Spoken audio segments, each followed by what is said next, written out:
Elle n'arrêtait pas de rôter et de péter pendant toutes les scènes romantiques. Les personnes qui ont rencontré leurs amis en ligne, qu'est-ce qui vous a fait le regretter instantanément? J'ai rencontré une fille que j'aimais beaucoup sur World of Warcraft, mais elle vivait dans un autre pays. J'ai décidé de déménager et de commencer une nouvelle vie avec elle. Après 4 mois de vie là-bas, j'ai lentement réalisé qu'elle était complètement folle. D'énormes sauts d'humeur accompagnés d'une grande agressivité. Elle a fini par me poignarder sur le côté alors que je dormais. Inutile de dire qu'à ma sortie de l'hôpital, j'ai pris le premier avion pour rentrer chez moi. Heureusement, elle n'a pas touché aux parties vitales et mon séjour à l'hôpital n'a duré que 4 jours en observation. La semaine dernière, j'ai pris un râteau au bar. Tous mes amis ont dit la même chose, au moins, tu n'as pas été poignardé. Je l'ai invité chez moi et il a chié sur mes toilettes. Juste pour clarifier, ce n'était pas dans les toilettes, c'était sur le siège et ça a atterri un peu sur le sol. Je voudrais vraiment savoir ce qui l'a poussé à chier sur mes toilettes. Était-il malade? Est-ce contagieux? S'agit-il simplement d'un connard qui aime gâcher la journée des autres, même au détriment de sa propre dignité? Ont-ils été élevés dans une grotte et n'ont-ils rejoint la société civilisée que récemment? En surfant sur Internet, ils ont compris que les toilettes sont l'endroit où l'on peut chier, mais ils n'ont pas encore bien compris le concept. Elle est venue me rencontrer pour être demoiselle d'honneur à mon mariage. Elle a décidé de tromper son mari avec l'un des garçons d'honneur et de m'en rendre responsable. Parce que c'était mon mariage et que c'est donc de ma faute si elle a été infidèle. J'ai joué à Counter-Strike avec l'un des joueurs les plus drôles et les plus dynamiques que j'ai jamais rencontrés. Il était le chef d'un groupe d'amis dans lequel il m'a accueilli. Il vivait à environ 200 km au sud de chez moi, dans le sud de l'Angleterre. Pendant plusieurs années, nous avons discuté et joué ensemble. Il égayait ma journée. Je n'ai jamais aimé un ami comme je l'ai aimé. Avant de le rencontrer, je ne savais pas qu'il était malade. Genre, vraiment malade, il était atteint d'une dystrophie musculaire incurable, une maladie progressivement débilitante.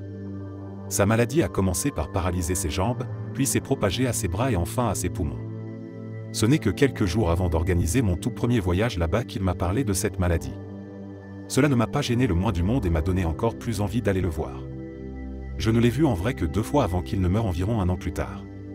Je regrette de ne pas avoir pu aller à ses funérailles. C'était trop loin et je n'ai pas pu venir. Je travaillais avec cette femme à l'époque. Elle était belle et très séduisante. Plus important encore, nous jouions tous les deux à World of Warcraft. Elle a fini par m'inviter à rejoindre son serveur et, comme j'avais alors 20 ans et que j'étais excité, j'ai bien sûr accepté. Nous avons joué pendant un certain temps et nous avions un bon groupe d'amis. Bien sûr, elle était toujours en train de flirter avec moi dans le jeu et je lui rendais l'appareil, tout ça dans le chat du groupe. Quoi qu'il en soit, nous avons passé de bons moments ensemble à massacrer d'autres joueurs. L'été arrive et nous sommes invités à un BBQ d'entreprise, je découvre qu'elle amène un de nos potes de jeu à l'événement. C'était son mari. Un flic. Ça faisait au moins 3 mois que je lui envoyais des sextos en jeu devant lui. J'avais 13 ans et j'avais une correspondante de 20 ans à Hong Kong. Nous nous sommes rencontrés sur Tumblr et on s'envoyait des mails régulièrement. Mes parents étaient au courant de toute notre correspondance, et nous parlions essentiellement de nos cultures respectives. Après environ 1 an de conversation, elle m'a dit que son université lui avait permis d'étudier en Europe pendant un semestre et qu'elle avait choisi mon pays. C'est génial.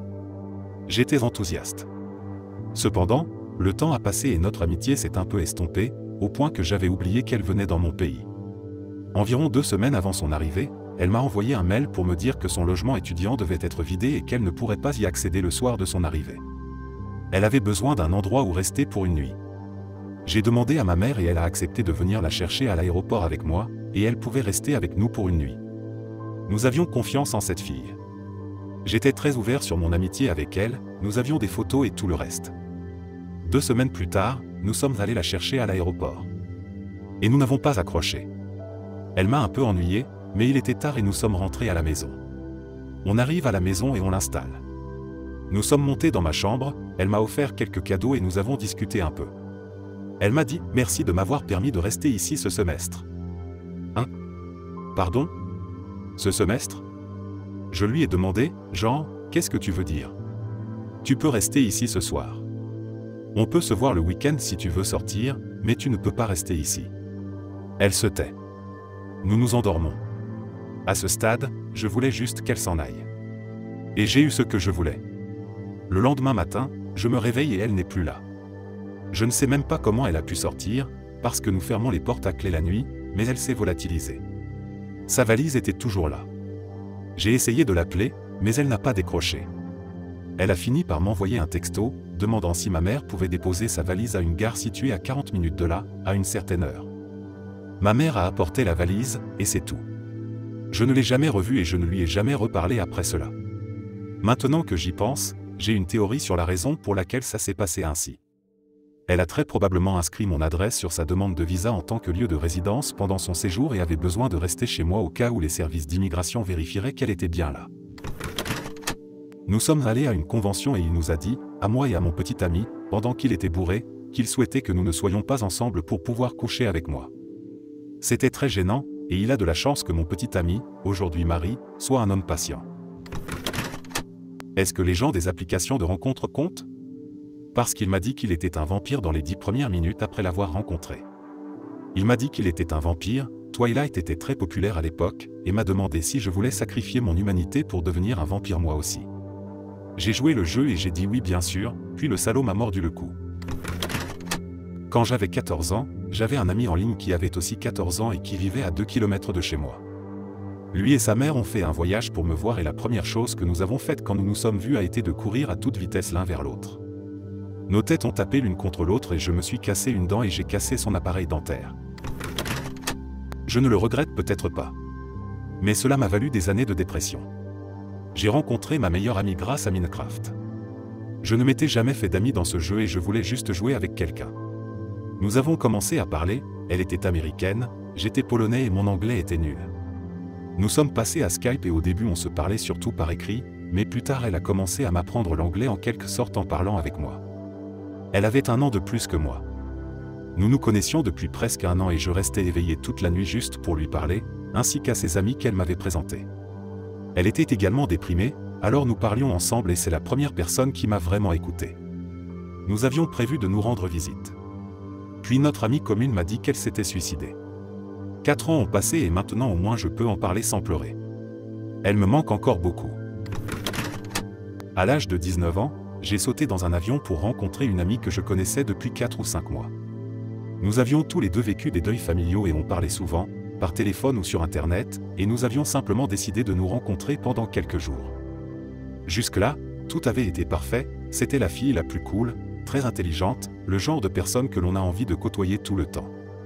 Lorsque nous nous sommes rencontrés, tout a bien commencé, mais un jour plus tard, elle m'a avoué. Tu n'es pas ce à quoi je m'attendais. Je ne sais pas, c'est juste que tu as l'air différent. Je n'ai jamais caché qui j'étais avant notre rencontre, j'étais complètement ouvert et ça a mis un goût amer sur le reste du temps que j'ai passé avec elle. Au lieu de bavarder sans arrêt et de regarder des films à la télé dans l'hôtel le soir, nous sommes restés calmes et avons dormi directement, puis nous avons mangé en silence. J'ai fait tous les efforts possibles, mais je n'ai jamais réussi à comprendre en quoi j'étais différent. Nous nous sommes séparés, nous avons échangé des messages pendant quelques jours, puis nous ne nous sommes plus jamais parlé. Il s'est avéré que mon ami sur Internet était un délinquant sexuel enregistré. Il s'agissait d'un ancien professeur de lycée qui avait des relations sexuelles avec l'une de ses élèves de 15 ans. Je trouvais ce type un peu bizarre, mais lorsque j'ai vu les gros titres dans le journal, beaucoup de choses sur son étrange mode de vie reclus ont commencé à prendre un sens. Nous ne sommes plus amis. J'ai rencontré une fille en personne une fois après avoir beaucoup flirté en ligne et par texto. Le contenu sexuel était à son comble et nous parlions de toutes les choses que nous allions nous faire lorsque nous nous reverrions. Enfin, notre soirée est arrivée. Elle voulait qu'on se retrouve dans un bar, mais peu importe. Je me suis dit qu'on prendrait une chambre d'hôtel rapidement. Je me suis bien habillé, j'ai pris la route mais quand je suis arrivé je ne l'ai trouvée nulle part. J'ai fait quelques tours sur la terrasse arrière puis je me suis finalement arrêté pour l'appeler, et il s'avère qu'elle était là depuis tout ce temps. J'étais déjà passé devant elle plusieurs fois. Elle est vêtue d'une sorte de blouse sale et est pratiquement collée à un mec qui la retient par les hanches. Quand elle se retourne, le mec ne la lâche pas. Elle m'explique qu'elle est super contente de me voir, mais que malheureusement ils sont fatigués après une longue journée de travail. Elle me dit qu'ils vont rentrer mais qu'elle a adoré me rencontrer. Je les ai regardés tourner au coin de la rue et j'ai pris une autre sortie. Le lendemain, elle m'a envoyé un texto pour me dire que j'étais vraiment beau hier soir. Mon frère a rencontré en personne une fille qu'il connaissait depuis 4 à 5 ans en ligne, période pendant laquelle ils avaient eu une sorte de relation en ligne. Alors qu'ils étaient assis autour d'une table et essayaient de faire de la conversation, mon frère était apparemment choqué de voir à quel point elle était moche en personne. À un moment, la fille en a eu marre et a envoyé à un de ses amis un message disant « Fais-moi sortir d'ici », il me regarde comme s'il voulait me sauter dessus, mais elle l'a accidentellement envoyé à mon frère. Ce qui s'en est suivi a probablement été incroyablement douloureux à vivre. Mon frère lui a montré son téléphone et l'a regardé avec dégoût. Je me suis fait un ami dans RuneScape et nous avons discuté par intermittence pendant plusieurs années. Il s'est retrouvé près de ma ville et nous avons décidé d'aller manger. Tout se passait bien jusqu'à ce qu'un homme noir et une femme blanche entrent et qu'ils murmurent, tout à fait sérieusement, je déteste les couples interraciaux. Cette femme était folle. Nous nous sommes rencontrés par le biais d'une application qui était annoncée comme une application de rencontre entre amis et non une application de rencontre. Il s'est avéré que c'était une application de rencontre. Cependant, elle a indiqué dans sa bio qu'elle était mariée et avait 2 enfants. J'ai indiqué que j'étais dans une relation à long terme et que je cherchais des amis. Lorsque nous avons organisé une rencontre, son mari et ses 2 enfants étaient présents ainsi que ma petite amie. Tout se passait bien. Nous avons traîné ensemble plusieurs fois et nous nous sommes ajoutés l'un à l'autre sur Facebook. Il s'est avéré qu'elle était très intéressée par l'allaitement en public. Elle était super obsédée par ça. 4 photos sur 5 qu'elle a postées sur Facebook montraient son sein dans la bouche de son enfant. Elle se mettait en colère quand on regardait ailleurs en public. Elle voulait qu'on la regarde pendant qu'elle donnait le sein. J'en suis arrivé à un point où je me sentais très mal à l'aise et je suis passé à autre chose. Je ne l'ai jamais rencontré mais j'ai joué à Apex avec un mec assez régulièrement, presque tous les jours. On a fini par échanger des infos et ensuite il m'a appelé à plusieurs reprises quand il avait des crises de dépression pour me dire que les filles ne l'aimaient pas et des trucs dans le genre. Ça craint parce que je voulais l'aider mais une fois qu'il a atteint 36 appels en une journée, j'ai dû le bloquer. J'ai une histoire bizarre à propos d'une lesbienne que j'ai rencontrée en ligne et par la suite dans la vie de tous les jours. Pour info, je suis une fille bi. Nous avons commencé à parler après que j'ai fait un commentaire sur un forum lesbien sur le fait d'être une mère lesbienne célibataire. Je ne savais pas encore si j'étais bi ou lesbienne à l'époque. Nous avons commencé à nous envoyer des messages. Nous nous envoyions des centaines de messages par jour. On s'envoyait des sextos et on s'échangeait des nudes. Mais elle était toujours obsédée par ma fille. Elle exigeait des photos d'elle. Nous avons fini par nous rencontrer. Lorsque nous nous sommes enfin vus en personne, elle a eu l'air choquée et m'a demandé où était ma fille. Ma mère la gardait pour que nous puissions sortir ensemble. J'ai pu constater que cela l'a un peu décontenancée. Après notre rendez-vous, nous avons commencé à nous voir chez moi. Même à ce moment-là, elle continuait à me poser des questions sur ma fille. Après ça, je peux la rencontrer? Tu me laisserais faire du babysitting? Tu crois qu'elle va commencer à m'appeler maman? En plus, elle était obsédée par les affaires de ma fille, notamment en volant une tétine, une grenouillère sale et en fouillant dans le seau à couche. J'ai décidé que cette femme était folle. Elle a fini par me harceler pendant un certain temps, mais comme j'allais retourner vivre chez ma mère, j'ai réussi à m'échapper. Je l'ai rencontrée après avoir joué avec elle pendant 1 an et demi. Mes parents m'ont permis de lui rendre visite pendant un week-end. Elle était incroyablement belle, nous avons eu beaucoup de discussions au téléphone, nous avons souvent flirté etc. Elle était en quelque sorte mon premier intérêt amoureux. Nous sommes sortis boire un verre avec quelques amis à moi. Elle a commencé à draguer mon meilleur ami dès qu'elle l'a vu. Elle n'a même pas fait attention à moi de toute la soirée et la première chose qu'elle a dite le lendemain matin était « Allons chez lui. Ça fait mal, putain ». Nous nous sommes rencontrés au cours d'un jeu en ligne. Il était vraiment charmant, drôle et gentil. Puis il est tombé amoureux d'une fille de notre groupe et ils ont entamé une relation à distance. Il a même pris l'avion pour la rencontrer en personne. Il s'est avéré que c'était un connard narcissique et abusif, qui rabaissait constamment mon ami. Il la mettait sous tension et aimait jouer à des jeux psychologiques avec notre groupe. Nous avons arrêté de jouer avec lui au bout de quelques semaines, car il était vraiment toxique pour notre groupe. Malheureusement, mon ami a eu du mal à rompre avec lui à cette époque. Il lui a fallu plusieurs semaines pour y parvenir. Elle va beaucoup mieux maintenant. Lorsque j'étais au lycée, j'ai rencontré un garçon d'un autre lycée dans un salon de discussion local. Nous nous sommes bien entendus et après quelques jours, nous avons convenu de nous retrouver au magasin où je travaillais, une fois que j'aurais terminé mon travail. Je crois qu'il est arrivé un peu plus tôt, avec un ami, et qu'il est passé à ma caisse. Je pensais que c'était lui, nous avions échangé des photos, mais j'étais très timide et je ne voulais pas me tromper. J'ai attendu qu'il se présente, mais il ne l'a jamais fait, et lui et son ami ont payé ce qu'ils avaient et sont partis sans rien dire. J'espérais toujours que ce n'était pas lui, alors je l'ai attendu pendant 1 heure après mon service. Bien sûr, il ne s'est jamais montré, car c'était bien lui. Il a dû être déçu lorsqu'il m'a rencontré à la caisse et, au lieu d'être une personne décente et de dire qu'il n'était pas intéressé, il m'a tout simplement ignoré. Si je pouvais revenir en arrière, je lui aurais certainement dit quelque chose à la caisse. C'est mon seul regret. J'ai connu une fille qui se liait d'amitié avec des nerds sur les jeux vidéo pour qu'ils lui achètent des billets d'avion qu'elle finissait par utiliser comme vacances gratuites. Elle disait qu'elle adorait passer devant eux à l'aéroport pendant qu'ils cherchaient une fille qui n'était pas elle. Elle n'a jamais donné sa vraie photo, de sorte qu'ils n'ont jamais su. Elle l'a fait au moins 2 fois. Je jouais beaucoup à Quake et je me suis fait quelques amis grâce à ce jeu. Il y a une quinzaine d'années, j'ai déménagé dans un état où vivait l'un de ses amis. Nous nous sommes rencontrés et nous nous sommes bien entendus, même si nous étions un peu maladroits en personne. Il m'a proposé de venir chez lui à tout moment, mais c'était un peu loin de la ville. Nous nous sommes perdus de vue, mais l'année dernière, sa mère m'a contacté à l'improviste. Elle me dit que mon ami avait souvent parlé de moi, en utilisant mon ancien pseudonyme, et qu'il avait récemment été tué par un autre de nos anciens amis en ligne qui l'avait invité à rester avec lui. L'affaire a fini par être jugée comme de la légitime défense. Elle voulait juste savoir ce que je savais sur le tueur pour essayer de comprendre, mais je ne me souvenais de rien d'autre que de son ancien pseudonyme. J'étais en pleine dépression et je me sentais éloigné de mes amis et de ma famille. J'ai également vécu la mort d'une longue relation. D'une certaine manière, le simple fait de parler à d'autres personnes des choses les plus banales me paraissait tellement extraordinaire. Je faisais partie de quelques groupes Skype, nous parlions de la vie, jouions à des jeux en ligne, etc. Il y avait un couple sympa et un gars qui essayait d'arrêter de fumer. Un autre venait d'obtenir une promotion au travail. Vous savez, de vraies personnes avec une vie. Ils étaient tous loin. Un jour j'ai reçu un email étrange. J'allais le supprimer parce qu'il me semblait bizarre mais je l'ai lu. Il s'était trompé d'adresse. Je lui ai dit que je n'étais pas la bonne personne, mais nous avons continué à nous parler. Il aimait aussi les choses paranormales, il aimait les films et l'écriture et il était proche de moi. Au bout d'un mois environ de discussions et de textos quotidiens, nous avons voulu sortir ensemble. Entre-temps, je déménageais et j'étais dans une mauvaise passe sur le plan émotionnel, mais il était très gentil et m'a aidé à surmonter les moments d'anxiété. Je l'ai rencontré et des étincelles ont jailli. Non, en fait, je n'arrivais pas à le regarder dans les yeux et j'étais en sueur parce que je me rendais compte à quel point il était mignon et à quel point je me sentais idiote. Nous nous sommes embrassés et, aussi cliché que cela puisse paraître, j'ai eu l'impression que je vivais une scène de film. Ma vie avait repris des couleurs.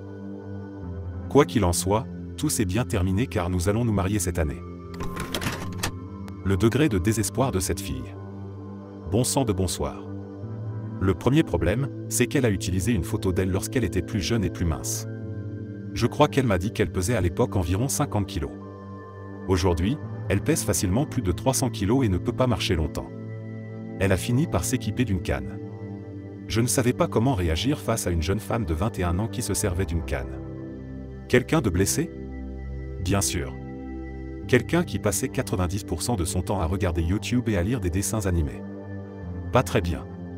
Nous avons marché, nous nous sommes assis, nous avons marché, nous nous sommes assis, nous avons marché, nous nous sommes assis, nous avons parlé pendant un moment. Elle m'a prévenu qu'elle avait des problèmes de colère et qu'elle risquait de m'attaquer à tout moment. Elle regardait constamment son téléphone et soupirait bruyamment. Nous avons eu un rendez-vous pour aller voir un film. Pendant le film, elle n'arrêtait pas de rôter et de péter pendant toutes les scènes romantiques. Elle s'encourageait aussi à chaque fois. Dans le putain de cinéma. Une fois le rendez-vous terminé. Je ne voulais pas la revoir, mais apparemment j'avais laissé une bonne impression. Elle m'appelait constamment, tous les soirs. En général, elle pleurait en disant qu'elle détestait l'endroit où elle vivait, qu'elle détestait la raison pour laquelle elle ne pouvait pas partir, etc. Elle voulait une relation pour la sortir de là. La vie serait meilleure si elle avait un petit ami et si elle se débrouillait toute seule. Les seuls emplois qu'elle a eus étaient dans des fast-foods. Ils n'ont pas duré longtemps. Chaque emploi durait 2 à 3 mois au maximum. Elle sentait constamment le poisson. Elle a abandonné l'université parce que, comme elle le dit elle-même, je ne supportais pas les gens coincés là-bas. Ils m'ont vraiment rendu la vie insupportable. De plus, elle n'aime pas étudier. Au bout d'un certain temps, elle a cessé de me contacter. En réalité, elle est sortie avec un autre type qui est la définition littérale du fragile d'Internet, mais en bien pire. Il a du mal à garder un travail, il a du mal à s'entretenir, il boit jusqu'à plus soif, et elle est juste contente d'être loin de sa famille. Elle a recommencé à me contacter en me suppliant de la sauver de lui et je lui ai dit « j'ai une copine maintenant. Bye ».